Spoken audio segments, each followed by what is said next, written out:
바람과 물을 호령하시니 바람과 물조차도 그에게 복종하는가. 아멘. 이분이 도대체 누구시기에? 라는 제목으로 우리 함께 말씀을 나누고자 합니다. 우리 옆 사람과 인사하겠습니다. 우리 함께 예배함이 기쁨입니다. 네, 함께 예배함이 기쁨입니다. 네, 온라인 가운데 함께 하시는 성도님도 함께 예배함이 기쁨입니다. 저희 아내가 이 얘기 그만하라고 했는데 다들 아시겠지만 저는 음악도 전공했습니다. 그죠? 음악도 전공했는데 여러 가지 이유로 뭐 하나님의 인도하신 가운데 음악을 할 수 없는 지금 상황이지만 또 그런 몸이지만 또 이렇게 목회자의 길로서 하나님이 걷게 하시며 또 일하는 사역자로서 살게 하시고 계십니다. 이 얘기를 왜 드리냐? 제가 음악도 해보고 목공도 지금 하고 있다 보니까 두 개의 비슷한 점이 있다는 것입니다. 비슷한 점이 뭐냐면은 머리로 아는 것이 손으로 연주되기까지, 머리로 아는 것이 제 손으로 가구로 탄생하기까지 사람마다 조금씩 다르겠지만 그것이 익숙해지는 데까지 많은 시간들이 필요하다는 겁니다. 숙련의 시간들이 필요하죠. 연습의 시간들, 또 그런 여러 가지 고뇌의 시간들이 필요합니다. 그 시간들은 하루아침에 그냥 뚝딱 이루어지지 않습니다. 마치 1층에서 엘리베이터 타고 꼭대기까지 올라가는 것처럼 한 번에 이루어지지 않고 한 계단 한 계단 그런 시간들이 지나가게 됩니다. 때로는 정체되어 있는 것 같은 그런 시간들도 지나가기도 합니다. 누군가 아무도 알아주지 않는 것 같은 그런 시간들도 지나야 합니다. 그럼에도 필요한 것은 무엇이냐면은 꾸준함이 필요합니다. 꾸준하게 연습하고 꾸준하게 했을 때 그런 시간들이 쌓였을 때 머리로 아는 것들이 이제 손으로 구현되는 것들을, 자연스러워지는 것들을 보게 됩니다. 저는 이것을 보면서 신앙생활도 비슷하다라는 생각이 듭니다. 세상에 많은 지금 문화들이 빠르게 지나갑니다. 그렇죠? 조금도 빠르지 않은 것이 없다면은 좀 이상하죠. 그 영상도 빠르게 나오고 문화도 빠르게 지나가고 쫓아가기 힘들 정도로 빠르게 지나갑니다. 신앙을 가지고 있는 사람들도 마찬가지로 뭔가 빠른 것들을 찾고 쉬운 것들을 찾습니다. 단편적인 예로서 뭐가 있냐면은 말씀을 우리가 내 눈으로 읽기보다 유튜브로 누구의 설교를 들었으니, 유튜브로 누가 하는 그런 이야기를 들었으니 됐다라고 생각을 합니다. 또 말씀대로 살아가기보다 내가 교회 안에서 뭔가 종교적인 활동들을 했으니 됐다라고 내가 좀 편하게 좀 빠르게 하려고 하는 것들이 있습니다. 말씀을 한 글자 한 글자 손으로 꾹꾹 눌러가면서 이 말씀이 무엇인가를 묵상하지 않고 누군가 전해주는 그 이야기를 편해합니다. 말씀으로 사는 것보다 종교적인 활동을 하는 것을 더 편하게 생각합니다. 신앙은 단번에 완성되지 않습니다. 여러분 1층에서 2층으로 가기 위해서는 엘리베이터를 사용하지 않고는 한 계단 한 계단 올라가야 됩니다. 그것이 몇 계단인지 모르겠지만 계단을 올라가야 1층에서 2층으로 올라갈 수 있습니다. 2층으로 올라가는 그 길만큼 힘들고 어려운 길들도 있지만 뭐 수월한 길들도 있겠죠. 근데 어쨌든 올라가야 됩니다. 그리고 어떤 사람들은 10층, 20층에 있는 사람들은 그 2층까지 올라가는 사람을 보고 이렇게 이야기할 수 있죠. 이제 한층 올라왔으니 앞으로 기대해봐. 뭐 이렇게 우리가 한층 한층 올라가는 걸음들이 있습니다. 각자가 다 조금씩은 다르지만 신앙의 단계와 그 여정이 있다는 것입니다. 한 번에 그냥 훅 점프해 버리는 것은 없다는 것입니다. 여러분 우리가 그냥 입술로 믿습니다 하고 끝나지 않습니다. 사실 입술로 믿습니다 하고 끝나버린다면은 우스갯소리로 목회하기가 참 편할 것 같습니다. 그리고 신앙생활하기도 참 편하겠죠. 그냥 여기서 우리가 입술로 고백만 하면 됩니다. 여러분 믿습니까? 아멘 하면 끝나기 때문에 그것이 얼마나 편하겠습니까? 여러분 한 주일 동안의 삶과 상관없이 그냥 주일에 와서 이 하루 혹은 1시간, 2시간 가면을 쓰고 그냥 가만히 잘 앉아 있으면 되기 때문에 그건 너무나 편할 것입니다. 그냥 믿는다고 말만 하면 되기 때문에 그렇습니다. 그런데 여러분 우리 함께하는 교회 모든 성도님들은 잘 아실 것입니다. 그게 전부가 아니라는 걸 알고 있습니다. 믿는다라고 하는 것은 삶이 동반되는 것입니다. 입술에서 또 마음으로 그리고 그것이 행동으로 드러나는 것입니다. 그래서 때로는 신앙의 여정이 풍랑 속을 헤쳐가는 과정 같기도 합니다. 나의 힘으로 어찌할 수 없는 상황 가운데 주님을 찾고 경험하는 과정이 한 계단 한 계단 올라가는 과정입니다. 그 과정 가운데 우리의 믿음이 성장하는 것입니다. 여러분 오늘 누가복음 본문에서 제자들은 예수님을 따랐습니다. 나를 따라오너라 라는 그 주님의 말씀에 세관에서 앉아있던 그 레위도 주님을 따랐고 그물을 던져두고 주님을 따랐습니다. 그리고 예수님과 함께 다니면서 병 고치는 것들을 보고 많은 기적들을 봤습니다. 죄에서 자유를 선포하는 것도 보았습니다. 그리고 여러 가르침도 받았습니다. 그렇지만 그들은 위기 앞에서 흔들렸습니다. 풍랑 가운데 흔들렸습니다. 예수님을 선생님으로 부르던 그 제자들은 풍랑을 잔잔케 하시는 그 기적을 경험한 후에야 이런 질문을 합니다. 오늘 말씀의 제목이기도 하죠. 이분이 도대체 누구시기에 바람과 물을 호령하시나니 바람과 물조차도 그에게 복종하는가라는 질문을 그 위기 가운데 하는 것입니다. 이 질문이 그들의 믿음의 성장을 위한 중요한 전환점이 되었습니다. 터닝 포인트가 되었죠. 위기 뒤에 온 본질적인 질문이었습니다. 이분이 도대체 누구시기에? 그렇게 따랐지만 이분이 누군지도 모르고 이들은 따랐던 것입니다. 여러분, 우리의 신앙생활도 좀 비슷하지 않습니까? 다들 그 시기를 지나왔고 앞으로 지날 그 위기의 순간, 고난의 순간, 절망의 순간, 그 순간들을 통해서 우리는 예수님을 더 깊이 알아가는 것입니다. 예수님이 그리스도이심을, 하나님의 아들이심을 아는 것, 이것이 우리가 영생이다라고 이야기합니다. 선생님이 아닌 주님으로 고백하는 신앙으로 자라나는 것입니다. 입술의 고백으로 끝나는 것이 아닌 삶 가운데 그 영생의 삶을 누리는 것입니다. 저는 오늘 본문 말씀을 통해서 믿음의 성장 과정을 세 단계로 구분해 보았습니다. 여러분 그 말씀을 들으면서 나는 지금 어느 단계에 있는가, 내가 어느 단계로 가야 하는가를 좀 생각했으면 좋겠습니다. 먼저는 예수님을 선생님으로 아는 믿음의 과정입니다. 22절 말씀에 보니까 이렇게 나와 있습니다. 예수께서 제자들과 함께 배에 오르셔서 호수 저쪽으로 건너가자라고 말씀하십니다. 제자들은 평소와 비슷하게 예수님과 동행하였죠. 건너가자라고 하니까 같이 건너갔습니다. 그리고 23절에서 이제 사건이 등장합니다. 우리 같이 한번 23절 말씀을 읽어보겠습니다. 배를 저어가고 있을 때에 예수께서는 잠이 드셨다. 그런데 사나운 바람이 호수로 내리불어서 물이 차고 그들은 위태롭게 되었다. 아멘. 위기의 순간이 왔습니다. 예수님이 말씀하셨죠. 호수 저쪽 편으로 가자라고 해서 같이 따랐습니다. 그때 위기의 순간이 왔습니다. 사나운 바람이 호수로 내리불고 배에 물이 찼습니다. 그때 예수님 뭐 하고 계셨죠? 잠이 드셨습니다. 그럼 제자들도 저는 이걸 가지고 참 이 장면을 상상할 때마다 많은 고민이 있어요. 왜 예수님은 저런 위기의 순간에 주무실까? 아마 예수님은 그 풍랑을 잔잔케 하시는 그 능력이 있었기 때문에 그러시지 않을까? 여러 가지 고민이 있었습니다. 제자들도 예수님을 신실하게 믿었다면은 예수님이 주무실 때 불안해하지 않았겠죠. 근데 뭐가 어떻게 됐든 위기의 순간이 그들 가운데 왔을 때 제자들은 예수님을 깨우면서 이렇게 이야기합니다. 우리 24절 상반절만 한번 읽어보겠습니다. 그래서 제자들이 다가가서 예수를 깨우고서 말하였다. 선생님, 우리가 죽게 되었습니다. 아멘. 선생님, 우리가 죽게 되었습니다. 라고 말합니다. 제자들이 예수님을 뭐라고 부르죠? 선생님이라고 부릅니다. 오늘 본문에서 제자들뿐만 아니라 예수님께서 베푸시는 그 기적을 보고 따르는 많은 사람들이 예수님께 다가와서 선생님 혹은 랍비여, 선생님이라는 뜻이죠. 선생님이라는 호칭으로 부릅니다. 여러분, 믿음의 성장 과정 첫 번째 단계를 예수님을 선생님으로 아는 믿음의 과정이다라고 말했습니다. 제자들도 단순히 예수님의 말씀을 듣고 그냥 따르는 정도의 그 정도에만 지금 머물러 있는 것입니다. 22절에서 아까 우리 호수 저쪽 편으로 건너가자라고 하는 그 말씀에 그냥 따르는 것입니다. 선생님이시니까, 병을 고치고 기적을 행하는 선생님이니까 그냥 따르는 것입니다. 그러나 사람은 누구나 위기의 순간에 그 본성이 드러나는 것입니다.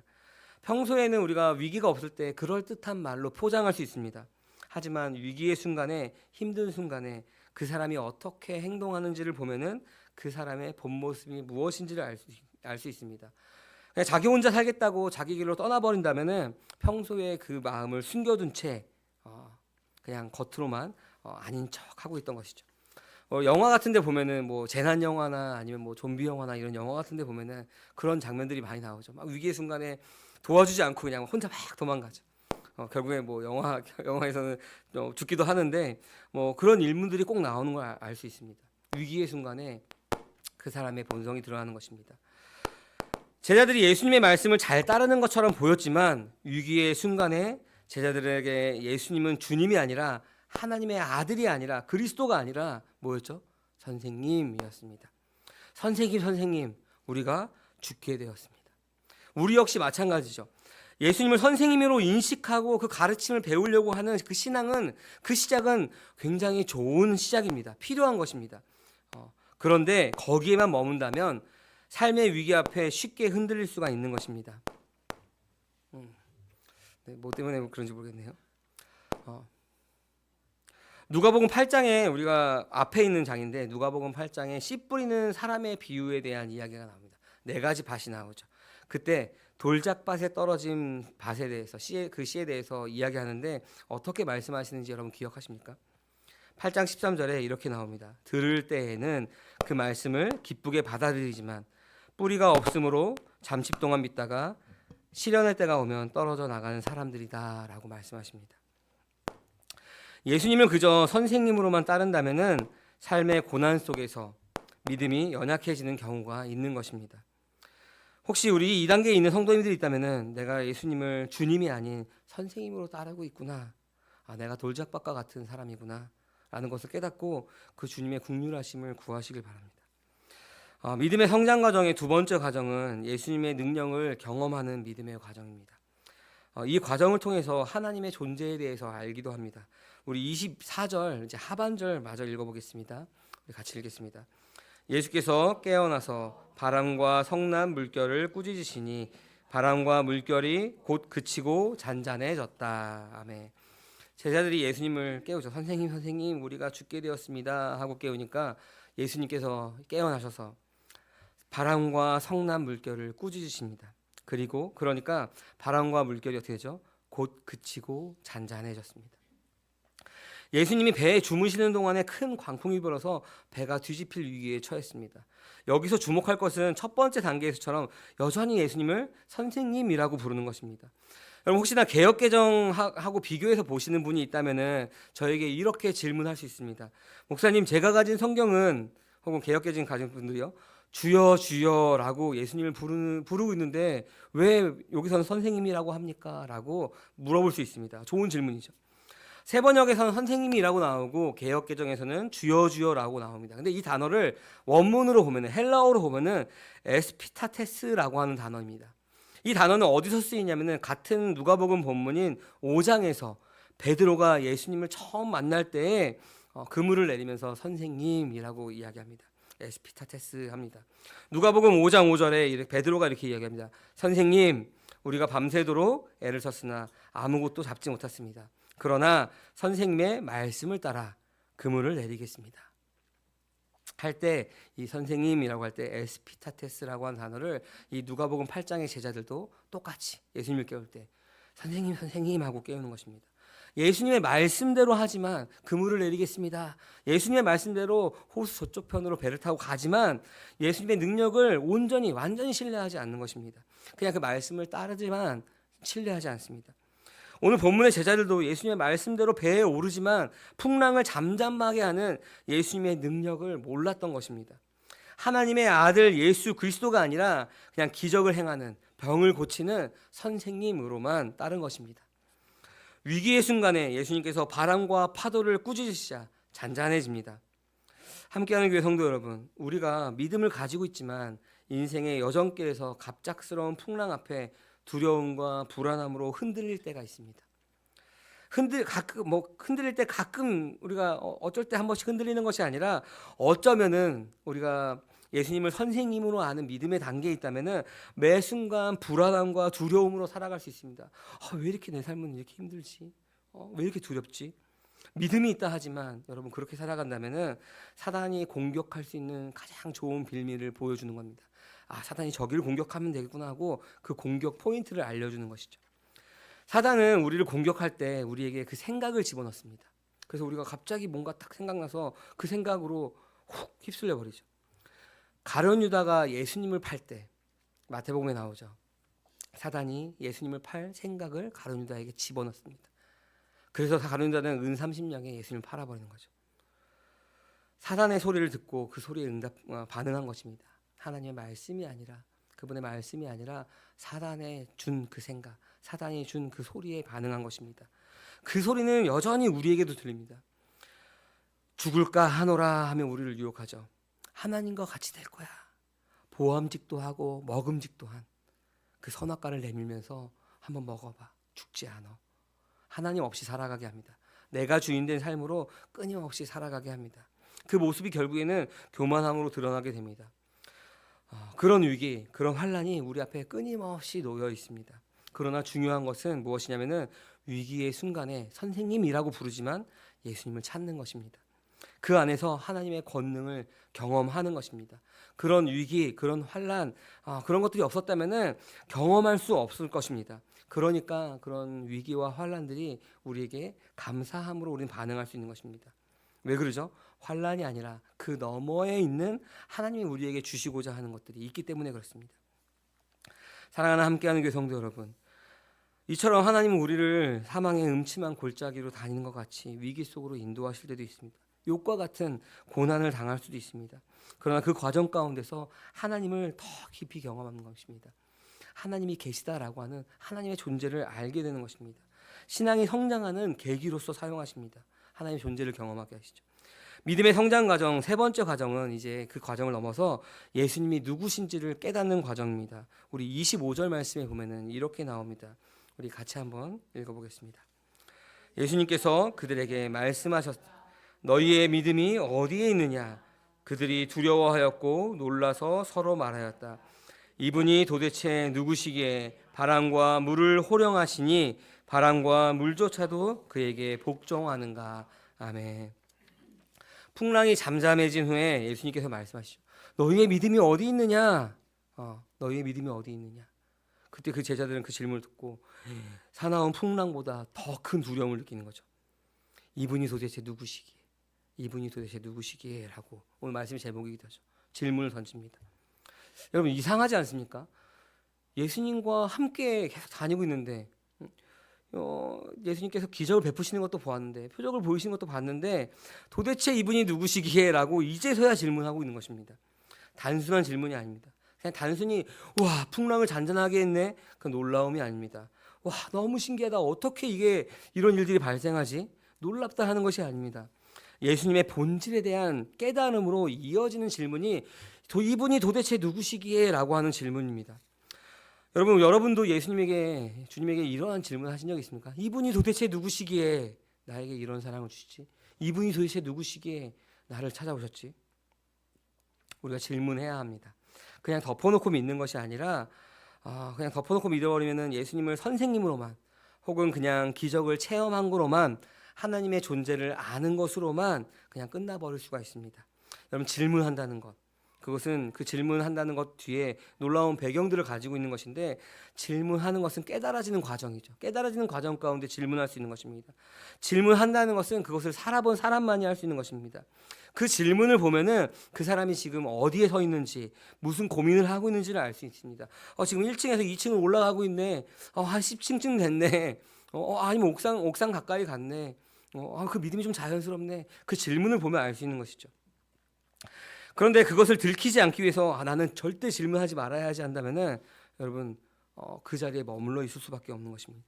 그래서 우리는 자연스럽게 질문해야 합니다. 그것이 누가 됐든 누구에게 됐든 하나님에 됐든 아니면 저에게 됐든 다른 사람에게 됐든 우리는 끊임없이 그렇게 질문을 해야 됩니다. 그 질문 가운데 우리의 믿음이 성장하는 것입니다. 제자들의 질문은 예수님의 본질에 대한 깨달음으로 이어지는 질문입니다. 도대체 이분이 누구시기에? 여러분 이상하지 않습니까? 여기서 어떻게 하는 예수님의 본질이 드러나지? 여러분 시편 107편 23절에서 32절까지 너무 길어서 제가 다 읽진 않았지만 여러분 한번 나중에 시편 107편 23절에서 32절까지 읽어보시기 바랍니다. 자, 24절과 28절만 한번 읽어보겠습니다. 주님께서 하신 행사를 보고 깊은 바다에서 일으키신 놀라운 기적을 본다. 누가요? 주님께서 하신 깊은 바다에서 일으키신 놀라운 기적을 본다라고 이야기합니다. 28절과 29절 말씀을 우리 같이 한번 읽어보겠습니다. 그러나 그들이 고난 가운데서 주님께 부르짖을 때 그들은 공경에서 벗어나게 해주신다. 폭풍이 잠잠해지고 물결이 잔잔해진다. 아멘. 제자들은 왜 주님께서 그 풍랑과 그 폭풍을 잔잔하게 할 때 이분이 도대체 누구시기에? 라는 질문을 했냐면은 지금 이 시편에서 말하고 있는 그 하나님을 보고 있는 것입니다. 그 여호와를 보고 있는 것입니다. 그러니까 예수님께서 지금 하시는 그 일들을 보면서 이분이 도대체 누구시기에? 나는 진짜 선생님으로만 알고 따랐는데, 정치적인 그런 우리의 해방을 일으킬 사람으로만 따랐는데 이분이 도대체 누구시기에 이 풍랑, 하나님만 하실 수 있는 이 풍랑을 잔잔하게 하시는가? 라는 그러한 본질적인 질문을 한 겁니다. 구약 시대에 하나님께서 바다에서 일으키신 그 기적이 오늘날 이 제자들 앞에서 그 위기의 순간에 예수님에게, 선생님이라고 부르는 그 예수님이 하시는 것입니다. 그러니까 이분이 누구시기에 어떻게 이런 일을 하지? 라고 이야기합니다. 예수님께서 단순한 선생이 아니라 하나님의 권능을 지닌 분이심을 깨닫게 되는 과정인 것입니다. 이 사건이 그들에게 중요한 전환점이 되는 것입니다. 선생님에서 하나님의 아들이신 예수 그리스도로, 주님으로 바뀌어지게 되는 그 계기가 되는 것입니다. 믿음이 성숙해 갈수록 우리는 예수님을 단순히 그냥 좋은 교훈을 주시는 분이 아니라 삶의 주관자로 인정하게 되는 것입니다. 주인이 바뀌게 되는 것이죠. 여러분, 믿지 않은 사람들도 성경을 보는 사람들이 있습니다. 그러면서 참 좋은 말씀이구나, 참 좋은 교훈이구나 라고 그냥 좋은 말씀으로만 생각하죠. 그들에게 예수님은 선생님일 것입니다. 그러나 우리에게는 누구죠? 주는 그리스도시요 살아계신 하나님의 아들이십니다라고 우리는 고백합니다. 여러분, 이분이 도대체 누구시기에? 라는 그 제자들의 질문, 또 우리의 질문에 대한 그 답은 무엇입니까? 주는 그리스도시요 살아계신 하나님의 아들이십니다라고 여러분 고백하고 계십니까? 여러분, 예수님은 하나님의 권능으로 기적을 행하십니다. 우리가 표적이라고 얘기하죠. 그 표적을 보이심으로써 예수님이 하나님의 아들이심을 증거하는 것이죠. 그 유대인들에게, 바리새인과 서기관들에게, 그때 이스라엘 백성들에게 내가 하나님의 아들이야 하고 표적을 보여주시는 거죠. 거기에 멈추지 않고 예수님의 이 표적은, 이 기적이 절정이 어디서 이루어졌냐면 십자가에서 이루어집니다. 예수님의 십자가 죽음은 옛사람을 심판하고 새 생명을 얻게 하는 것입니다. 그래서 내가 그리스도와 함께 십자가에 못 박혀 죽었나니 라고 우리가 고백하는 것이죠. 요한복음에서 표적의 목적은 예수님이 하나님의 아들이심을 믿게 하는 데 있는 것입니다. 표적 자체에 있는 것이 아닙니다. 가리키는 손가락에 있는 것이 아니라 가리키는 목적물에 있는 것이죠. 표적 자체에 있는 것이 아니라 표적을 통해서 예수님이 하나님의 아들이심은, 그리스도이심을 알게 하는데 그 표적의 목적이 있는 것입니다. 여러분, 표적 자체만 아직도 따른다면은 그것은 예수님을 선생님으로 따르는 것입니다. 그냥 단순히 우리의 삶의 문제를 해결해 주시는 분이다라고 생각한다면 우리가 그냥 선생님이라고 부르는 겁니다. 나의 병을 고쳐주는 것, 선생님으로 따르는 것입니다. 예수님의 표적은 예수님이 하나님의 아들이심을 믿게 하는 데 있는 것입니다. 그리고 예수님이 하나님의 아들이심을 믿는 자는 하늘로부터 나오는 그 영원한 생명, 아들의 생명을 얻게 되는 것입니다. 표적의 목적이 그것이죠. 그러니까 표적 자체만 머물러 있는 것이 아니라 우리가 거기까지 가야 하는 것입니다. 표적 자체만 목적을 두고 도대체 그가 누구시기에? 라고 질문하지 않으며 하나님의 아들이심을 알지 못한다면 그 표적은 그 의미를 상실해 버리는 것입니다. 의미가 없는 것이죠. 여러분, 두 번째 믿음의 단계에 대해서 이야기하면서 누가복음 5장에 베드로의 모습을 이야기했습니다. 선생님의 말씀에 따라서 그물을 내리겠습니다 라고 하죠. 근데 그물을 내리고 나서 무슨 일이 벌어지죠? 배에 물고기 가득 차죠. 그리고 나서 베드로가 뭐라고 고백하죠? 주님, 나를 떠나소서. 나는 죄인이로소이다. 너무 이상하지 않습니까? 그냥 선생님 해서 말씀을 따랐는데 그 말씀을 따르고 나서 그 기적을 보고 나서 주님, 나를 떠나소서. 나는 죄인이로소이다. 주님이심을 고백이 바뀌죠. 선생님에서 주님으로 바뀌고 내가 죄인임을 깨닫게 됩니다. 우리 또한 그렇게 고백해야 되는 것입니다. 표적과 기적 자체에 머무르는 신앙이 아니라 말씀하시는 하나님을 만나시길 소망합니다. 사랑하는 함께하는 교회 성도 여러분, 예수님이 여러분에게 누구이십니까? 여전히 선생님이십니까? 아니면 주는 그리스도시요 살아계신 하나님의 아들이십니다 라고 여러분 고백하십니까? 여러분, 그렇게 고백하시길 바랍니다.